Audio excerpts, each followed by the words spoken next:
Hello friends, welcome to Data Adhoc YouTube channel, and for today's session there is a interesting visualization recently I saw on Twitter X बोल सकते हैं। तो यहाँ पे मैंने एक इंटरेस्टिंग ये विजुअलाइजेशन देखा था जो मतलब अर्थ के रिलेटेड था, नासा की तरफ से था, जो काफ़ी एनिमेटेड था। तो देख सकते हैं, पहले हम ये देखेंगे और उसके बाद इसके रिलेटेड कुछ इन्फॉर्मेशन मिलती है क्या वो भी देखेंगे। तो शुरू करते हैं। अगर हमने ये प्ले किया तो This is showing aerosols. Now, those are tiny little particles in the atmosphere. तो ये जो है एरोसॉल के रिलेटेड डेटा है जो मतलब हम हवा में जो भी बारीक से पार्टिकल रहते हैं, छोटे से, वो मूव करते हैं और वो अलग अलग तरह के रहते हैं। तो उसके हिसाब से ये एनिमेटेड एनिमेशन किया गया है, visualisation. You see the movement of air masses and aerosols between continents. You see the formation of weather patterns. You see how these kinds of sources like fires are changing over time and influencing the air that we all breathe. One of तो इसमें से मुझको जो interesting बात ये लगी कि हम सोचते हैं कि अगर दूसरे जगह पे कुछ पोल्यूशन हो रहा है या फिर कुछ भी हो रहा है, जैसे कि यहाँ पे देख सकते हैं ये जो रेड कलर का है वो है आग की तरफ से, आग में से जो पार्टिकल्स आते हैं। या फिर ये जो सहारा का है वहाँ पे वो सैंड है, रेगिस्तान है, वहाँ से जो डस्ट पार्टिकल आते हैं सैंड के, वो है। तो वो एक जगह पे कुछ ये रहे सीमित नहीं रहते, they are not limited to that particular area, it travel to different parts of earth. तो वो हम अफेक्ट होते हैं अलग अलग जगह पे, जो भी इकोसिस्टम है, लिविंग इकोसिस्टम है, वो अफेक्ट होती है इससे। तो इसके लिए उस पे नज़र रखना और उसके रिलेटेड स्टडी करना ये ज़रूरी हो जाता है। the air that we all breathe. One of the most direct things that we care about is their impact on human health. So certain types of aerosols are very damaging. तो यहाँ पे देख सकते हैं इसके रिलेटेड स्पेसिफिक जो ये है विजुअलाइजेशन है, या फिर जो ऐप, स्मॉल ऐप है, वो भी देखेंगे हम। तो यहाँ पे देख सकते हैं कि ओजोन का है, कार्बन मोनोऑक्साइड है, पर्टिकुलेट मैटर का है, नाइट्रस ऑक्साइड, ओजोन, फिर से ये। तो ये जो है वो अलग अलग जो फिल्टर है उसके रिलेटेड ये मूवमेंट दिखाई देंगे हमें। वो भी है इंटरेस्टिंग, वो भी देखेंगे। For human health, for people's ability to breathe.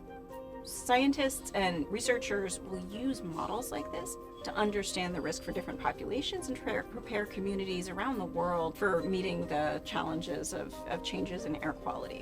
Another important aspect of aerosols is their influence on thunderstorms and rain. तो यहाँ पे ये भी देख सकते हैं कि ये जो थंडरस्टॉर्म होते हैं या फिर जो साइक्लोन होते हैं उसके रिलेटेड जो भी, उसमें भी सी सॉल्ट होता है, वो एक एयरसॉल का ही टाइप है। तो वो देख सकते हैं, वो एक एयरसॉल दूसरे एयरसॉल टाइप को अफेक्ट करता है और उसका मूवमेंट यहाँ पे हम देख सकते हैं। Rainfall patterns. Their presence can affect the intensity of storms and the formation of different types of weather phenomenon. So what you're seeing in this तो मतलब जो भी पर्टिकुलर एयरसॉल का जो क्वांटिटी होता है, जो भी मात्रा होती है, वो अगर जितनी ज़्यादा हो एक टाइप में, वो उसके रिलेटेड वो अफेक्ट ज़्यादा करता है। मतलब सी सॉल्ट होगा तो उसका इंटेंसिटी मतलब उस थंडरस्टॉर्म में बढ़ जाएगा। या फिर अगर यहाँ पे जस्ट मान मेरा सोचना है कि अगर यहाँ पे फायर है ब्राज़ील में, तो उसमें जो अगर उसके रिलेटेड जो भी डस्ट पार्टिकल है फायर के, अगर उसकी मात्रा ज़्यादा होगी तो पोल्यूशंस या फिर जो अफेक्ट होगा बाजू के सराउंडिंग में वो ज़्यादा होगा। तो उसके लिए जो भी ये विजुअलाइजेशन में हम देख सकते हैं कि जो मूवमेंट है उस पे ध्यान देना ज़रूरी है। Visualization is these tiny aerosol particles that are actually color coded by the type of aerosol in the atmosphere. So in this visualization, the green is sulfate aerosol that comes green is for sulfate Kilauea volcano. from things like power plants, volcanoes. Power plant से होता है, ये volcano से भी ज़्यादा effect होता है। The reddish color is carbon aerosols. Those come from a lot of different fires around the world. मतलब सिर्फ वाइल्ड फायर नहीं, या अलग अलग इससे भी ये अफेक्ट होता है, लेकिन primarily I think wild fire से होता है। The purpley color is actually dust that comes from most notably the Sahara and lots of other deserts around the world. अगर हम देखें तो ये जो है सहारा डेजर्ट का जो डस्ट पार्टिकल है पर्पल कलर में, ये हमको लगता है कि सिर्फ सहारा में है अफेक्ट, लेकिन यहाँ पे देखेंगे तो वो अमेरिका साइड, अमेरिका जो कॉन्टिनेंट है वहाँ पे भी अफेक्ट कर रहा है, या फिर नॉर्थ ईस्ट है वहाँ पे भी अफेक्ट करते जा रहा है। तो इसके लिए ये मूवमेंट का जो फ्लो है वो यहाँ पे इम्पोर्टेंट हो जाता है। And that blue color is sea salt aerosol that's coming from ocean spray. NASA's developed some of the most complex, detailed aerosol models in the world. And this is really important. Satellites let us see the तो यहाँ पे जो दिखाया जा रहा है वो actually है कि उन्होंने ये विजुअलाइजेशन तो क्रिएट किया है, they are showing actually complex visualisation, but the source is this one because they have different satellites, they actively trying to get data from earth atmosphere। वो जो डेटा है वो उन्होंने कलेक्ट करके बाद में उससे जो डेटा इन्फो जो डिफरेंट टाइप्स ऑफ डेटा है डिफरेंट सैटेलाइट से कलेक्ट करके वो बाद में ये विजुअलाइजेशन में प्रेजेंट किया। तो हम लोग यहाँ पे देख सकते हैं कि जो डिफरेंट सैटेलाइट है उनके नाम है और उनका जो मूवमेंट है किस तरफ से है। तो यहाँ पे अगर देखें तो ऑलमोस्ट ऑल अर्थ इन्होंने कवर किया है, और because of this they are able to get this complex data.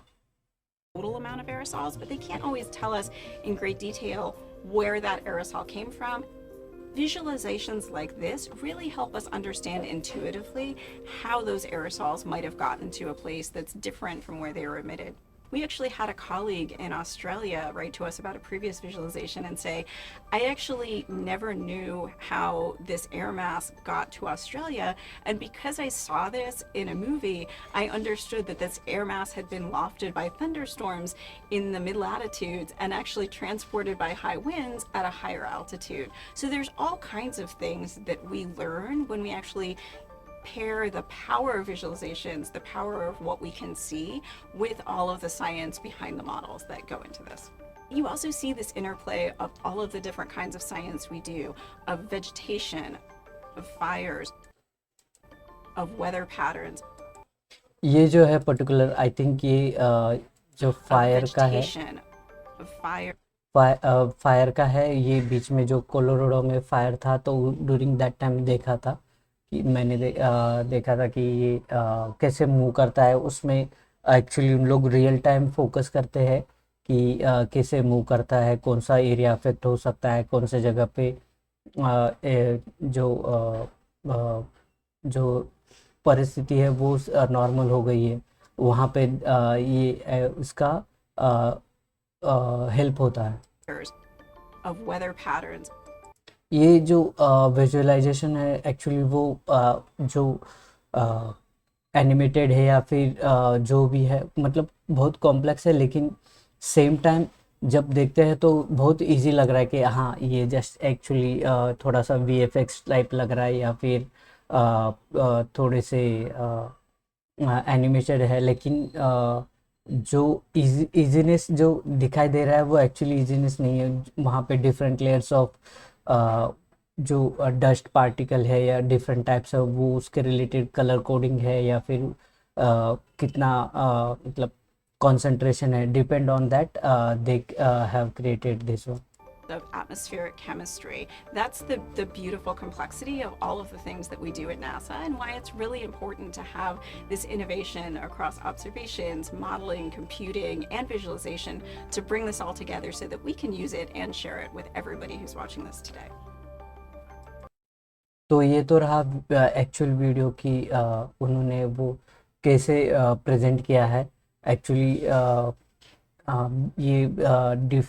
ये नासा से है, लेकिन ये almost all through out the different country भी यूज़ हो सकता है। अगर हम यहाँ पे गए उनका जो वेबसाइट है वहाँ पे देखें तो सेम अवेलेबल है। ये मैं लिंक शेयर करूँगा कि कैसे है ये अवेलेबल। तो यहाँ पे कलर बार भी प्रेजेंट किया है। सल्फेट ग्रीन में सी सॉल्ट है, ब्लू में डस्ट है, पर्पल में ब्लैक कार्बन, ऑरेंज में है। तो यहाँ पे और एक था,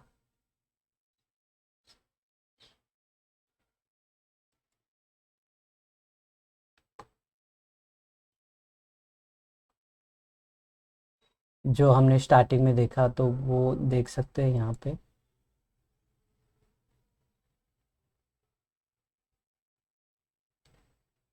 ये एक्चुअली ये प्ले होते हुए बहुत बार बफर के लिए बफरिंग के लिए टाइम लेता है, लेकिन देख सकते हैं कि कैसे मूवमेंट होता है फॉर अलग अलग इसके लिए। यहाँ पे देखा हमने कि ऑल मतलब सब एक साथ दिखाई दिए सब डिफरेंट टाइप्स ऑफ पार्टिकल, लेकिन यहाँ पे वन बाय वन हम मूवमेंट देख सकते हैं। मतलब जो डार्कर है रीजन वहाँ पे इंटेंसिटी ज़्यादा है या फिर कंसंट्रेशन ज़्यादा है, और जो लाइटर है वहाँ पे कम है।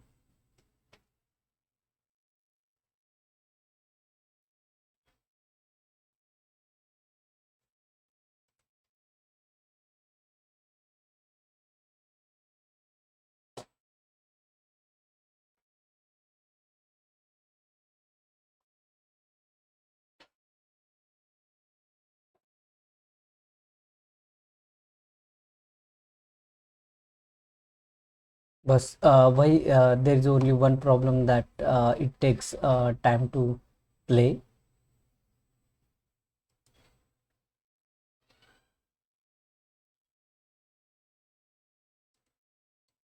अलग अलग फॉर्मेट में डिफरेंट एस्पेक्ट रेशो में उन्होंने प्रेजेंट किया है, जो हम लोग डाउनलोड कर सकते हैं या फिर यूज़ कर सकते हैं। एक्चुअली नासा का एक चैनल है जहाँ पे नासा साइंटिफिक विजुअलाइजेशन स्टूडियो, यहाँ पे हम देख सकते हैं। ये 4 इयर्स बैक वाला वीडियो है।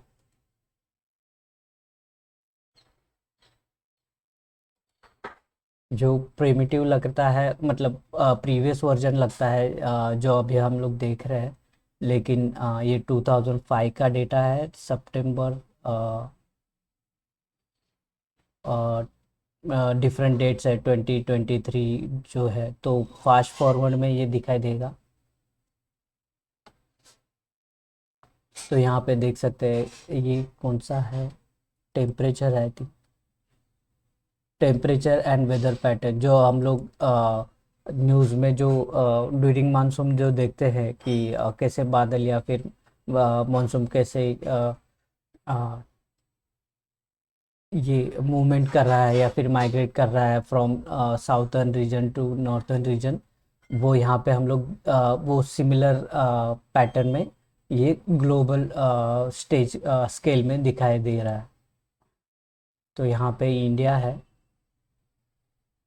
तो देख सकते हैं कि ये जो क्लाउड्स है या फिर जो भी वेदर है वो कैसे मूव कर रहा है। तो वेदर एक जगह पे सीमित नहीं होता, वो पूरा अर्थ के चक्कर मारते रहता है।